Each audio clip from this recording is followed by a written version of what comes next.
Good evening students, मेरा नाम है मोनिका यादव और आप देख रहे हैं मेरे साथ क्लास 12 के लिए केमिस्ट्री का लेक्चर नंबर 7। तो आज ये सॉल्यूशन चैप्टर का आपका लास्ट लेक्चर होगा। इसमें चैप्टर तो आपका थ्योरी वाइज सारा कंप्लीट हो गया है, बस न्यूमेरिकल बच गए थे, तो वो आज मैं न्यूमेरिकल करा दूँगी कुछ टॉपिक। ये आपका फर्स्ट क्वेश्चन है। तो क्वेश्चन क्या कह रहा है, सड़े हुए अंडे जैसी गंध वाली विषैली गैस H2S गुणात्मक विश्लेषण में उपयोग की जाती है। ओके, जो सड़े हुए अंडे जैसी गंध वाली विषैली गैस जिसका नाम H2S है यानी हाइड्रोजन सल्फाइड है, वो गुणात्मक विश्लेषण में उपयोग की जाती है। यदि H2S गैस की जल में STP पर विलेयता 0.195 m हो तो हेनरी स्थिरांक की गणना कीजिए। सबसे पहले क्वेश्चन में क्या पढ़ना है कि पूछ क्या रहा है, उसने कहा है हेनरी स्थिरांक की गणना कीजिए। तो सिंपल सी बात है, जो मैंने हेनरी का नियम पढ़ाया था उसमें एक फॉर्मूला आया था। हेनरी का नियम क्या होता है, हेनरी का नियम होता है कि जो दाब होता है ना वो किसके समानुपाती होता है, मोल अंश के समानुपाती होता है।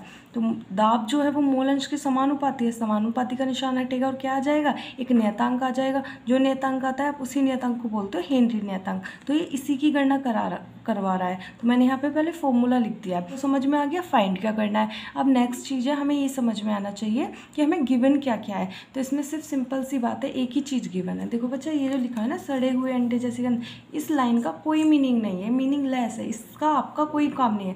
आपका जो क्वेश्चन है वो यहाँ से स्टार्ट है। तो यदि H2S गैस की जल में STP पर विलेयता इतना है तो हेनरी स्थिरांक की गणना कीजिए। तो हमें समझ में आ गया क्या निकालना है, हेनरी स्थिरांक निकालना है। और गिवन क्या है वो देख लेते हैं। देखो गिवन जो भी है, लेकिन हमें चाहिए क्या, हमें P चाहिए और X चाहिए। ठीक है, P चाहिए और X चाहिए।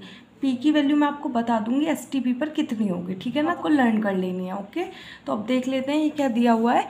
STP पर विलेयता दी हुई है, विलेयता कितनी दे रखी है, 0.195 m। ठीक है, तो इसका मतलब ये है कि आपको जो गिवन है वो गिवन है मोलरता। ठीक है, कैपिटल M लगा हुआ है ना, तो मोलरता कितनी दे दी, 0.195 m। ओके, तो इसका मतलब M से क्या समझ में आया, ये मोलरता है। ठीक है, अब मोलरता आपको गिवन दे रखी है। अब आपको क्या निकालना है यहाँ पे, पहले आप निकालो मोलों की संख्या। ठीक है, ये किसकी विलेयता है, ये H2S गैस की विलेयता है। तो यानी ये जो मोलरता है ना ये H2S के लिए निकली है, विलेय क्या है, H2S है। ठीक है, तो अब आपको X की वैल्यू निकालनी है। तो X की वैल्यू के लिए पहले आपको क्या चाहिए, मोल चाहिए। निकालने के लिए हम पहले यहाँ से निकालेंगे मोल। किस तरीके से, देखो मोलरता का फॉर्मूला क्या होता है, मोलरता कैपिटल M। ओके, इससे दर्शाते हैं मोलरता बराबर N/V। यही तो होता है, मोलरता बराबर विलेय के मोलों की संख्या बटे विलयन का आयतन, किसमें, लीटर में। तो आप ये मान के चलना, N को तो आपको फाइंड करना है और M आपको गिवन है। तो मैं यहाँ से लिख देती हूँ N = कितना आ जाएगा, M × V। ओके, तो N = कितना आ जाएगा, M की वैल्यू रख दो पहले 0.195। कोई दिक्कत यहाँ तक नहीं होनी चाहिए। और मल्टीप्लाई किसकी कर देंगे, आप इसमें V को मान लेना है 1 लीटर। तो कितना आ जाएगा, 0.195 मोल। ये है तो विलेय। अब यहाँ से आपने N की वैल्यू तो फाइंड कर लिया है। अब N किसके लिए आया है, ये H2S के लिए आया है। N जो होता है, N का मतलब क्या होता है, मोलों की संख्या। ये किसके मोलों की संख्या है, ये H2S के मोलों की संख्या है। ठीक है, हाइड्रोजन सल्फाइड जो गैस है उसके मोलों की संख्या है। अब आपको मोल अंश निकालना है, तो मोल अंश के लिए आपको एक मोलों की संख्या से काम नहीं चलता। आपको जो दूसरी चीज़ होती है ना उस विलयन में, यानी ये अगर विलेय है तो विलायक के मोल और चाहिए। आपको जो दूसरी चीज़ उपस्थित है विलयन में उसका भी मोलों की संख्या चाहिए। तो देख लेते हैं क्या है। ये कह रहा है यदि H2S गैस की जल में STP पर विलेयता, ये क्या कह रहा है, जल में। इस लाइन को देखो, जल में लिखा है ना, तो मतलब दूसरा जो उसमें अवयव है वो जल है। तो जल की मोलों की संख्या कैसे निकालते हैं, तो अगर आपको 1 kg में जल के मोल निकालने हैं ना, जल के मोलों की संख्या, जल के मोलों की संख्या तो किस तरीके से निकलती है, 1 kg में जल के मोलों की संख्या सिंपल 1000/18 कर देना। 18 अणुभार होता है ना जल का, इसलिए यहाँ से आ जाता है 55.55 मोल। 1 kg में जल के इतने मोल उपस्थित होते हैं। ठीक है, 55.55 मोल। ओके, बस जल के भी मोलों की संख्या आ गई है और H2S के भी मोलों की संख्या आ गई है। तो हम x की वैल्यू निकाल लेते हैं। पहले मैं आपको एक चीज़ बता दूं कि ये जो p होगा ना ये भी H2S का होगा और जो x होगा ना वो भी H2S का होगा। ओके, तो यहाँ पे रखो वैल्यूज़ रखो। x H2S निकालने के लिए मैं क्या करूँगी, ऊपर ही रख देती हूँ, हमें लिखा हुआ है x H2S निकालने के लिए सबसे पहले जिसका निकाल रहे हो उसके मोलों की संख्या, मोलांश में बताया था ना, तो कितने मोलों की संख्या 0.195 अपॉन यहाँ से कितना आएगा 0.195 टोटल रखते हैं ना, और प्लस दूसरा कौन है 55.55। जब आप इसको सॉल्व कर लोगे ना तो यहाँ से वैल्यू निकल के आ जाती है आपकी 0.0035। ओके, ये वैल्यूज़ निकल के आ जाती है। आप इसको सॉल्व कर लोगे, इन दोनों को ऐड करके जो आंसर आएगा इसको इससे डिवाइड करोगे ना तो ये वैल्यू निकल के आ जाएगी। ठीक है, तो अब आपके पास ये वैल्यू आ गई, तो फॉर्मूले में रख दो। KH की वैल्यू पूछ रहा है ना वो, तो KH की वैल्यू निकालने के लिए मैं क्या करूँगी, ये x H2S किस में है, मल्टीप्लाई में, तो मैं किस में ले आऊँगी, डिवाइड में ले आऊँगी। ठीक है, x H2S को डिवाइड में। अब बताओ H2S की वैल्यू क्या है, नहीं पता ना, ये आपको बच्चा लर्न रखनी पड़ेगी। ठीक है ना, तो x H2S की रखो पहले वैल्यू कितनी है, ये x H2S की आपके सामने है 0.0035। ओके, STP पर दाब कितना होता है 0.987 बार। ओके, आप इसको 1 बार मान लेते हो, ठीक है, अप्रॉक्सीमेट में, लेकिन यहाँ हम बिल्कुल जो एक्यूरेट होता है उसी वैल्यू को पुट करेंगे, कितनी 0.987 बार। ठीक है, तो यहाँ से इसको सॉल्व करके 282 बार आ जाता है। ठीक है, बार क्यों आया, क्योंकि आप जानते हो मोल क्या होता है, यूनिट लेस होता है, तो जो ऊपर वाले की यूनिट है सामने वही लिख दी जाएगी। एक बार मैं क्वेश्चन को दोबारा एक्सप्लेन कर देती हूँ। सड़े हुए अंडे जैसी गंध वाली विषैली गैस, इस लाइन का कोई मतलब नहीं है, आ गया हो। यदि H2S गैस की जल में STP पर विलेयता, STP का अर्थ होता है स्टैंडर्ड टेम्परेचर प्रेशर, इनकी वैल्यू होती है, जैसे स्टैंडर्ड टेम्परेचर होता है आपका 25 डिग्री सेंटीग्रेड या 298 केल्विन। ओके, स्टैंडर्ड प्रेशर जो होता है वो होता है 1 बार। ठीक है, ये आपको याद रखना है। अब आप 12th क्लास में आ गए हो तो इतना याद रखो कौन सी चीज़ स्टैंडर्ड होती है। जैसे अगर हम वॉल्यूम की बात करें तो 22.4 लीटर ये स्टैंडर्ड वॉल्यूम है, इस तरीके से आपको याद करनी पड़ेगी। अब आपको छोटी सी बात याद रख लेनी है 1 बार, और यहाँ पे आपको बिल्कुल एक्यूरेट लिखा हुआ है 0.987, तो जो आप याद करना चाहो वो कर सकते हो। तो उसकी विलेयता इतने मोल है, देखो कैपिटल M है ना तो इसका मतलब मोलर था, और स्मॉल m हो तो मोलर था, तो स्मॉल m होगा तो भी सेम ही आएगा आंसर, और कैपिटल M होगा तो भी यही आंसर आएगा। ठीक है, तो हेनरी स्थिरांक की गणना करने के लिए कह रहा है, सबसे पहले फॉर्मूला लिख देना है जिसकी पूछ रहा है। हेनरी स्थिरांक तो आप यहीं से निकाल सकते हो, और कोई तो फॉर्मूला है नहीं, तो आपको P चाहिए, X चाहिए। स्टैंडर्ड टेम्परेचर प्रेशर पर पूछ रहा है तो P की वैल्यू हमें पता है। ठीक है, ये होती है 1 बार 0.987 बार। ओके, और x की निकालनी है, तो x की निकालने के लिए क्या करेंगे, अब जो ये हमने किया है ना वो x की वैल्यू फाइंड करने के लिए किया है। कैसे निकालेंगे, x मोल अंश है ना, तो मोल अंश के लिए क्या चाहिए, जिसका मोल अंश निकालना है उसके मोलों की संख्या प्लस दूसरा जो अवयव है उस विलयन में उसके मोलों की संख्या, तो दूसरा तो जल है, तो इस चीज़ को भी याद रखना। ठीक है, 1 kg में जल के मोलों की संख्या 55.55 मोल होती है, ये याद रख लेना ऐसे ही। ठीक है, जैसे आपने याद किया हुआ है ना, भार कितना होता है, निकालना भी आता है 18, लेकिन मैंने कहा था याद भी कर लेना, तो इसी तरीके से इसको भी याद कर लेना। निकालना बता दिया कैसे निकालते हैं, तो यहाँ से 55.5 आ गया, और यहाँ से कितना आ गया इसके मोल H2S के, वो आ गए 0.195, दोनों के मोल मिल गए। इसके निकालने तो इसको रखो ऊपर और टोटल को रखो नीचे, ये आ गया आपके पास, x की वैल्यू आ गई, ये मल्टीप्लाई में इधर आके डिवाइड में, दोनों को डिवाइड कर दो, 282 बार आ गया। ओके, अब आते हैं नेक्स्ट क्वेश्चन पे। ये है नेक्स्ट क्वेश्चन, और क्वेश्चन को बिल्कुल ध्यान से रीड करना है। क्वेश्चन को रीड करते टाइम सबसे पहले ये देखना होता है पूछ क्या रहा है। ठीक है, फिर पूछने के बाद, क्योंकि क्वेश्चन तो समझ गए क्वेश्चन क्या है, लेकिन उसके बाद हम जानते हैं कि एक ही क्वेश्चन को कई फॉर्मूले से सॉल्व किया जा सकता है। फिर फॉर्मूला अप्लाई करने की बात आती है कि फॉर्मूला कौन सा अप्लाई करना है, तो कौन सा फॉर्मूला अप्लाई करना होगा जिसमें गिवन हमें चीज़ें मिली होंगी क्वेश्चन में, तो वो देखना होता है सेकेंड नंबर पे कि गिवन क्या क्या है। तो देखते हैं, किसी ताप पर शुद्ध बेंजीन का वाष्प दाब इतने बार है। सबसे पहले किसी ताप पर शुद्ध बेंजीन का वाष्प दाब, क्या कह रहा है वो, शुद्ध बेंजीन का वाष्प दाब को किसकी वैल्यू दी हुई है, P naught is equal to 0.850 bar. Okay, इसकी वैल्यू गिवन है 0.5 ग्राम अवाष्पशील विद्युत अनपघटित ठोस को 39 ग्राम बेंजीन, मोलर द्रव्यमान इतना होता है, आप निकालोगे तो भी 78 आएगा। C6H6 होता है ना बेंजीन, तो वहाँ से आप निकालोगे तो 78 आएगा। मोलर द्रव्यमान मीन्स अणुभार। ठीक है, तो में घोला गया है। प्राप्त विलयन का वाष्प दाब इतना होता है। अब ये आपको विलयन का वाष्प दाब दे दिया, यानी P की वैल्यू दे दी, कितनी 0.845। अब आपको ये दोनों चीज़ समझ में आई, इसने कहा है 0.5 ग्राम ये विलेय है, और किसमें 39 ग्राम बेंजीन में, तो बेंजीन क्या हो गई, ब्लैक, तो हमें स्मॉल w की वैल्यू भी पता चल गई, कितनी है 0.5 ग्राम, ठीक है। और आपको कैपिटल डब्ल्यू भी पता हो गया, कितना है 39 ग्राम। आपको कैपिटल एम भी मिल गया, कितना है 78 ग्राम। मैं एक बार फिर से रिवाइज करा देती हूँ। मैंने कहा था सोल्यूट का भार आपको स्मॉल डब्ल्यू और सोल्यूट का यानी कि विलेय का अणुभार स्मॉल एम मानना है, यानी सोल्यूट के लिए आप स्मॉल लेटर्स का यूज़ करोगे और सॉल्वेंट के लिए यानी विलायक के लिए कैपिटल लेटर का यूज़ करोगे, ठीक है ना। तो बड़ा डब्ल्यू मतलब ये विलायक का भार है जो कि आपको दिया हुआ है 39 ग्राम और एम क्या है 78 ग्राम, ओके। तो अब देखो क्या पूछ रहा है, ये क्या कह रहा है, ठोस का मोलर द्रव्यमान क्या है। ये किसका पूछ रहा है, जो ये 0.5 ग्राम जो भी मिलाया है ना, ये एम की वैल्यू पूछा है, स्मॉल एम की। अब आप कहोगे दीदी स्मॉल एम की तो वैल्यू हम फाइंड करते हैं ना फॉर्मूले से। बच्चा यही तो है कि फॉर्मूला नहीं दिया हो, अगर फॉर्मूला नहीं दिया तो वैल्यू पूछवा रहा है ना, या फिर फॉर्मूला देगा तो आप निकाल ही लोगे, सिंपल है ना। तो यहाँ पे ये कह रहा है वो ठोस का जो है ना वो एम की वैल्यू क्या है। आपको एम की वैल्यू से थोड़ा बहुत आइडिया हो सकता है कि वो ठोस क्या रहा होगा। लाइक आपका ऐसा मान के चलो 58.5 आ गया, ठीक है। तो आपको क्या पता चलेगा, ठोस वो सोडियम क्लोराइड है, ठीक है ना। तो पता चले या ना पता चले उससे मतलब नहीं, आपको एम की वैल्यू। तो मैंने फॉर्मूला, अब आपको फॉर्मूला यहाँ पे अप्लाई होगा। ये फॉर्मूला कहाँ से आता है, मैंने आपको बताया था वाष्प दाब का आपेक्षिक अवनमन, है ना। तो वहाँ पे ये फॉर्मूला था जो राउल्ट्स लॉ से मॉडिफाई होके और कुछ उससे वाष्प दाब का आपेक्षिक अवनमन उससे आया था, ठीक है। तो ये मैंने सारा लास्ट लेक्चर में कराया हुआ है, आपने देखा है तो समझ में आ जाएगा।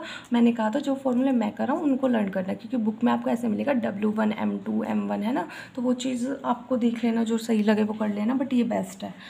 तो वैल्यूज़ पुट करो और निकाल लो। पी नोट की वैल्यू कितनी है 0.850, माइनस पी की वैल्यू कितनी है 0.845, अपॉन पी नोट की वैल्यू रख दो, कितनी आ जाएगी 0.850, इक्वल टू डब्ल्यू की वैल्यू क्या है 0.5, स्मॉल एम की फाइंड करनी है, कैपिटल एम की वैल्यू कितनी है 78 और इसकी कितनी है 39, ओके।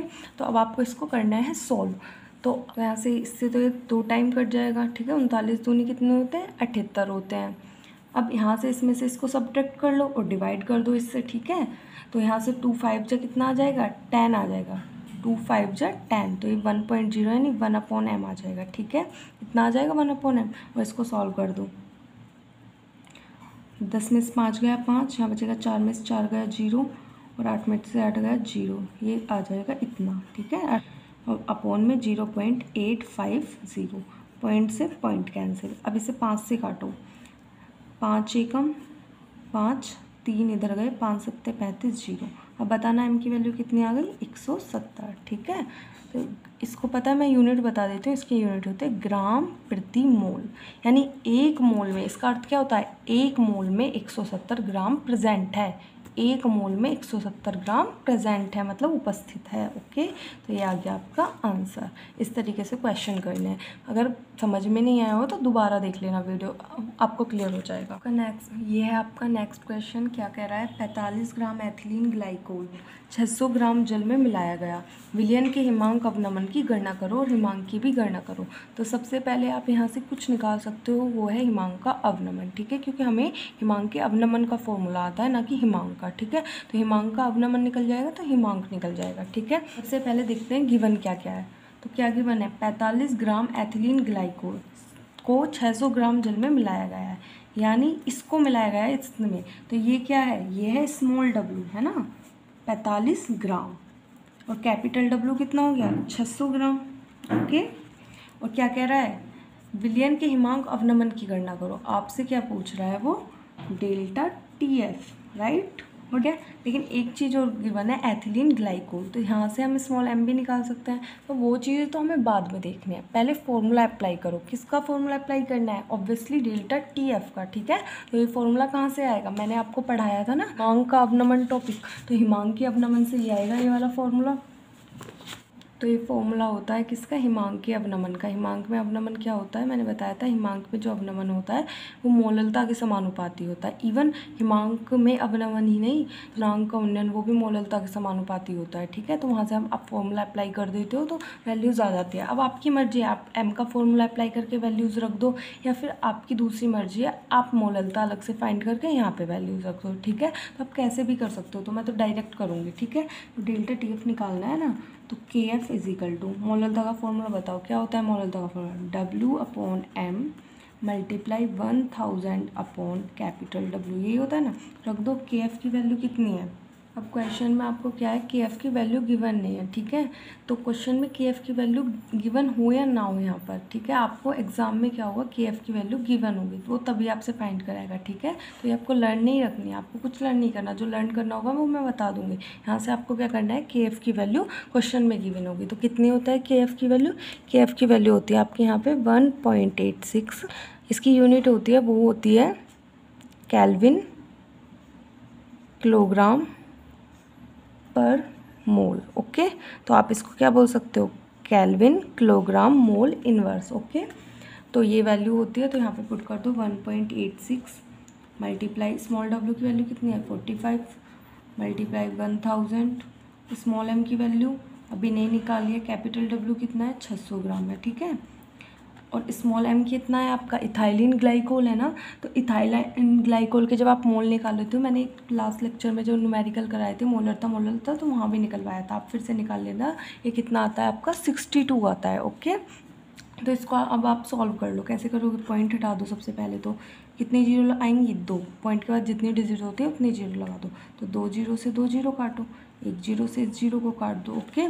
तो अब किससे काटो, इसे 5 से काटो, 5 नाम 45, 5 से काटो, 5 एकम 5 और इधर एक गया 5 दूनी 10, ठीक है। 3 से काटो, 3 तिया 9, 3 चौक 12, ठीक है। से काटो, ठीक है। तो 2 से कैसे काटोगे, 2 नाम 18, 2 तिया 6, यहाँ से 2 दूनी 4, ओके। अब आपका बचा है 93 मल्टीप्लाई 3/62 मल्टीप्लाई 2, ठीक है। तो जब आप इसको सॉल्व करोगे तो मैं डायरेक्ट वैल्यू लिख देती हूँ क्योंकि लेक्चर फिर बहुत ज़्यादा लेंथी हो जाता है। यहाँ से आपकी डायरेक्ट वैल्यू आ जाएगी डेल्टा टी एफ की 0.2, ठीक है। वो आएगी केल्विन, है ना। केल्विन क्यों आएगी, क्योंकि टेम्परेचर की क्या है, यूनिट है ना। तो टी क्या है, टेम्परेचर है, फ्रीजिंग पॉइंट है, इसलिए टी एफ लिख दिया। यहाँ से आपका ये आ गया। अब हमें हिमांक निकालना है। देखो बच्चा ये क्या है, ये हिमांक में अवनमन। अब आपको ये नहीं समझ में आ रहा होगा हिमांक में अवनमन क्या है, अगर आपने लास्ट लेक्चर नहीं देखे होंगे, और अगर ध्यान से देख के थोड़ा बहुत पढ़ रहे हो तो बिल्कुल समझ में आ गया होगा। ये हिमांक में कमी आई है, ठीक है। ये क्या आई है, आपकी हिमांक में कमी आई है। तो विलियन का हिमांक कैसे निकलेगा, विलियन का हिमांक, आपको ये कमी आई है ना, तो विलियन का हिमांक निकालने के लिए आपको सिंपल क्या करना है, विलियन का हिमांक बराबर ये आपको माइनस कर देना है 273.15 केल्विन में से इसको माइनस कर देना है, जो आपकी क्या आई है, कमी आ गई है। तो यहाँ से जब आप इसको सॉल्व करोगे तो 270.95 आ जाएगा, ये आपका आ जाएगा केल्विन, ये आपका हिमांक आ गया, ओके। तो बात आप जानते हो ना कितने पे जमती है बर्फ़, 0 डिग्री पे, यानी बर्फ़ का हिमांक कितना हो गया 0 डिग्री। तो उसे केल्विन में कितना लिखते हैं, 273 लिखते हैं केल्विन में, ठीक है। तो 273 में से किसको, जो कमी आई है, जितने में और लेट हो रहा है वो कितना है 2.2, तो इसको घटा दोगे तो आपका हिमांक निकल आएगा, वो आपका 270 है, ओके। नेक्स्ट क्वेश्चन देखते हैं। नेक्स्ट क्वेश्चन है आपका, एक प्रोटीन के 200 सेंटीमीटर क्यूब जलीय विलयन में 1.26 ग्राम प्रोटीन है, ठीक है। इतना प्रोटीन है, 300 केल्विन पर इस विलयन का परासरण दाब इतने बार पाया गया, प्रोटीन के मोलर द्रव्यमान का परिकलन कीजिए। सबसे पहले परासरण दाब की बात कर रहा है ना, तो परासरण दाब का फॉर्मूला लगाना पड़ेगा। क्या होता है formula, pi is equal to CRT, यही तो बताया था, पाई इजिकल टू CRT। तो वैल्यू देखो, पाई की वैल्यू कितनी दी हुई है 2.57 इंटू 10⁻³ बार, ओके। ये पाई की वैल्यू है, ठीक है। वी की वैल्यू कितनी दी हुई है 200 सेंटीमीटर क्यूब, 200 सेंटीमीटर क्यूब। अब आप इसको क्या करो, लीटर में कन्वर्ट कर दो। तो आपका 200 सेंटीमीटर क्यूब में होते हैं 0.200 लीटर, ओके। ये इतने लीटर होते हैं, ठीक है। और अब आपको किसकी वैल्यू गिवन दी हुई है, आपने पाई की वैल्यू देख लिया, और आपको किसकी वैल्यू गिवन हुई है, वी की, वॉल्यूम की, ठीक है ना। वॉल्यूम कितना था 200 सेंटीमीटर क्यूब, इसमें इतने लीटर हो रहे हैं, इसको हमने लीटर में चेंज कर लिया। टी की वैल्यू कितनी है, यहाँ पे आपको टी की वैल्यू है 300 केल्विन गिवन, ठीक है। और आर की वैल्यू आपको लर्न रखनी है, ठीक है। आर की वैल्यू गिवन भी हो सकती है, नहीं भी। आर कांस्टेंट है ना, तो इसकी वैल्यू आपको याद रखना है, कितनी 0.0831 litre bar mole inverse kelvin inverse, ठीक है। विद यूनिट याद रख लेना, 0.0831 litre bar mole inverse kelvin inverse, okay. तो आर मिल गया, टी मिल गया। अब आपको क्या है, सी नहीं मिला, ठीक है। तो मैंने इस फॉर्मूले को आपको मॉडिफाई करके बताया था, उसी नेक्स्ट टर्म पे मैं पूछूंगी जो मैंने आपको फॉर्मूला मॉडिफाई करके दिया था। इस लेक्चर में बता दिया था, नहीं समझ में आया तो देख लेना, ठीक है। फॉर्मूले में वैल्यूज़ पुट कर दो, ठीक है। तो m की वैल्यू आ जाएगी, w की वैल्यू कितनी है, w और गिवन है, सॉरी मैं वो लिखना भूल गई, कितना था 1.26 ग्राम। तो रखो वैल्यूज़ 1.26, r की वैल्यू कितनी है 0.0831, t की वैल्यू कितनी है 300, पाई की वैल्यू कितनी है 2.57। पाई पता है क्या है पाई, पाई है आपका परासरण दाब, और आपकी इसकी वैल्यू कितनी आ गई v की, v का आ गया 0.200। ओके, तो आप इसको जब सॉल्व करोगे ना तो कितना आ जाएगा आपका, सॉल्व करके आ जाएगा 61.022 ग्राम पर मोल। ओके, ये आ जाएगा आपका, ठीक है। तो आप इसको सॉल्व करके देख लेना। बेंजीन का क्वथनांक 353.23 केल्विन है। 1.80 ग्राम अवाष्पशील विलेय को 90 ग्राम बेंजीन में घोलने पर विलयन का क्वथनांक बढ़कर इतना हो जाता है, कितना 354.11 केल्विन हो जाता है। विलेय के मोलर द्रव्यमान की गणना कीजिए। बेंजीन के लिए केबी का मान इतना है, ठीक है। देखो यहाँ पे केबी का मान गिवन है, लास्ट लेक्चर में गिवन नहीं होगा, एग्जाम में आपको गिवन होगा या फिर इसी का निकलवा लेगा, ठीक है। अगर नहीं गिवन होगा तो वो इसी का निकलवाएगा और अदरवाइज आपको गिवन होगा, ठीक है।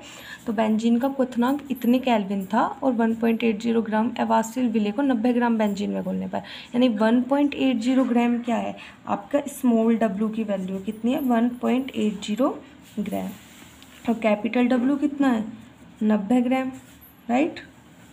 बेंजीन का क्वथनांक इतना केल्विन था, पहले कितना था 353.23 और क्वथनांक बढ़कर कितना हो गया 354.11। यहाँ से जब आपको पता है आपको डेल्टा टी भी निकालना है तो क्या करना है, अंतर निकालोगे ना। तो सिंपल आप, वैसे तो मैंने लास्ट लेक्चर में बताया था किसमें से किसको घटाना है, अब आप क्या करना, सिंपल ज़्यादा वाले में से कम वाले को घटा देना, ठीक है। तो 354.11 में से माइनस कर दोगे 353.23, तो इसको माइनस करके आ जाएगा आपका 0.88 केल्विन। ओके, तो ये आपको डेल्टा टीवी की वैल्यू भी गिवन हो गई, केवी का भी वैल्यू गिवन है, कितना है केवी का वैल्यू 2.53। ओके, तो यूनिट मैं नहीं लिख रही हूँ, ठीक है। अब आपसे क्या पूछा है, विलेय के मोलर द्रव्यमान यानी स्मॉल m की वैल्यू पूछ रहा है आपसे, ठीक है ना। तो फॉर्मूला लगाओ, क्या होता है फॉर्मूला, मैंने आपको पूरा लिखवाया था, वो लिखवाया था delta T B is equal to, right.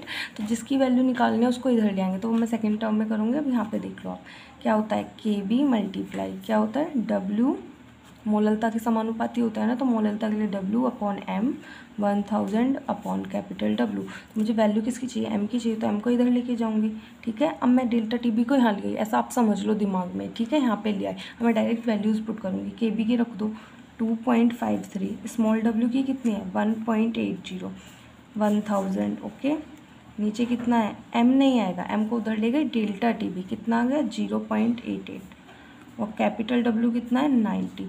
जब आप इसको सॉल्व करोगे ना तो यहाँ से आपको मिल जाएगा 58 ग्राम, और क्या आएगा ग्राम के बाद पर मोल, राइट। ये क्या होता है, मोलर द्रव्यमान की यूनिट होती है, ठीक है।